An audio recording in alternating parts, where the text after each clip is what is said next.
Sya'ban, nama yang tidak menonjol layaknya para sahabat Nabi yang lain seperti Abu Bakar, Umar, Utsman, Ali bin Abi Thalib, Zaid bin Sabit dan lainnya.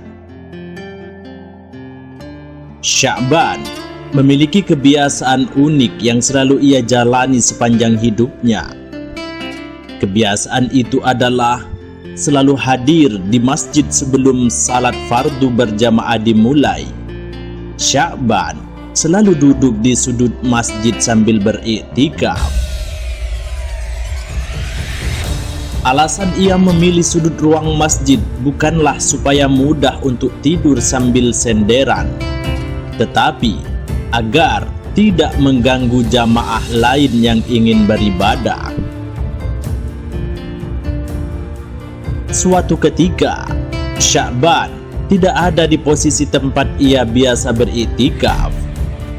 Rasulullah Sallallahu Alaihi Wasallam yang hendak mulai salat subuh berjamaah pun mulai bertanya-tanya, di mana Sya'ban berada? Kok tidak biasanya? Tidak ada seorang pun yang melihat Sya'ban, yang menyebabkan salat jamaah pun ditunda beberapa saat. Setelah beberapa waktu tidak ada tanda-tanda kehadirannya, Rasulullah Sallallahu Alaihi Wasallam segera melaksanakan jamaah salat subuh. Rasulullah khawatir jika terlalu lama menunggu, salat subuh pun akan terlaksana terlalu siang. Selesai melaksanakan jamaah, Rasulullah Shallallahu Alaihi Wasallam bertanya kepada para sahabat yang hadir dalam jamaah salat subuh itu, ada yang tahu di mana rumah Sya'ban? Salah seorang sahabat mengetahui di mana persisnya letak rumah Sya'ban. Lantas Rasulullah Shallallahu Alaihi Wasallam minta diantarkan ke kediaman Sya'ban. Dengan segera rombongan Rasulullah Shallallahu Alaihi Wasallam bersama para sahabat pergi mendatangi rumah Sya'ban. Perjalanan yang ditempuh amat panjang, hingga jarak antara masjid menuju lokasi kira-kira ditempuh mulai setelah sholat subuh sampai waktu afdol untuk melaksanakan sholat duha. Sesampainya di depan rumah, Rasulullah Shallallahu Alaihi Wasallam pun mengucap salam sambil mengetuk pintu. Kemudian keluarlah seorang wanita sambil membalas salam serta membukakan pintu. Rasulullah bertanya, benarkah ini rumah Sya'ban? Wanita itu menjawab, ya, saya istrinya. Rasulullah Shallallahu Alaihi Wasallam kembali bertanya, bisakah kami bertemu dengan Sya'ban? Tadi pagi beliau tidak hadir waktu jamaah sholat subuh bersama kami. Wanita itu menjawab sambil menitikkan air mata di pipinya, mohon maaf ya Rasulullah, beliau sudah meninggal pagi tadi, tepat sebelum azan subuh. Beberapa saat kemudian, wanita itu bertanya kepada Rasulullah Sallallahu Alaihi Wasallam, ya Rasulullah, ada sesuatu yang ingin saya tanyakan kepada engkau. Rasul pun menjawab, silahkan, apa yang hendak ingin kau tanyakan? Wanita itu berkata, tadi sebelum ia meninggal, ia berteriak 3 kali dengan kalimat yang berbeda. Rasulullah kembali bertanya, apa saja kalimat yang diucapkannya? Dalam masing-masing teriakan, ia berkata, aduh, mengapa tidak lebih jauh? Aduh, mengapa tidak yang baru? Aduh, mengapa tidak semuanya? Rasulullah Sallallahu Alaihi Wasallam kemudian menjawab dengan melantunkan,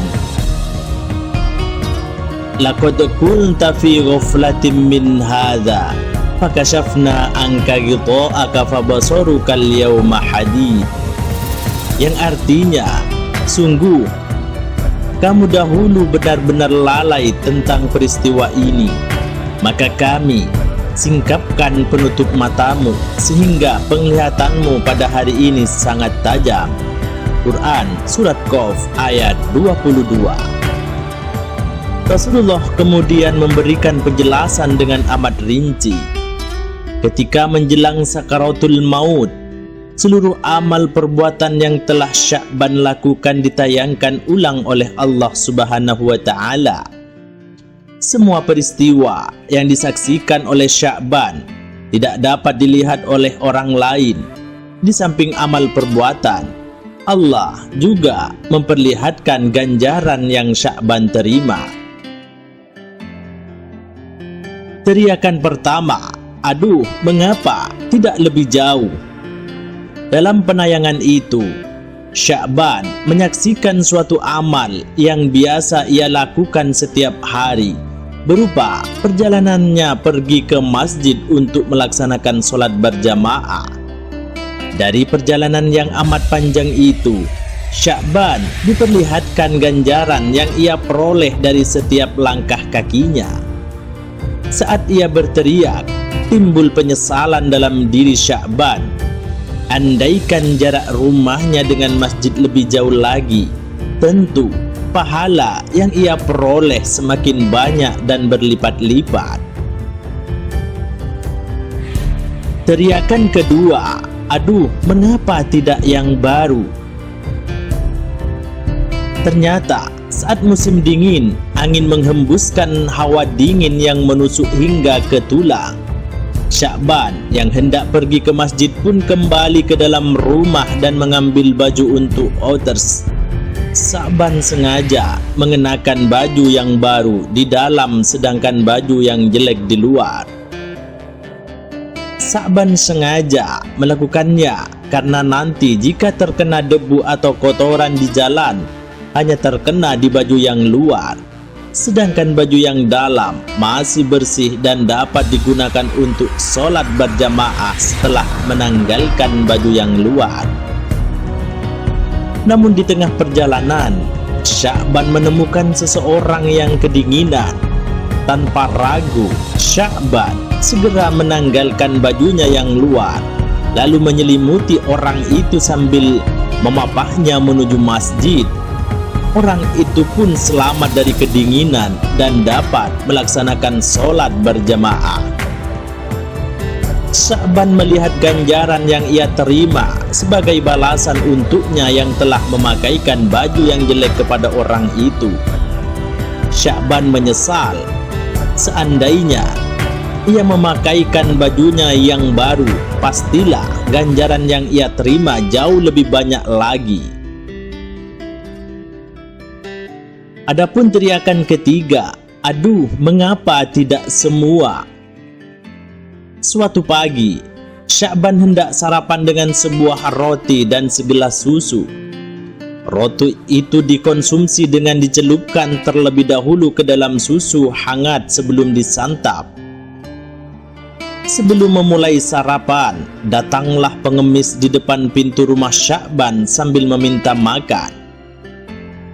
Pengemis itu mengaku sudah 3 hari tidak makan sama sekali. Sya'ban pun merasa iba. Ia pun membagi rotinya menjadi 2 bagian sama besar dan juga membagi susu ke dalam 2 gelas yang sama banyak. Sya'ban diperlihatkan ganjaran yang ia terima dari memberikan sebagian roti dan separuh susu yang hendak ia makan untuk sarapan. Andaikan ia memberikan semuanya, tentu pahalanya jauh lebih besar lagi.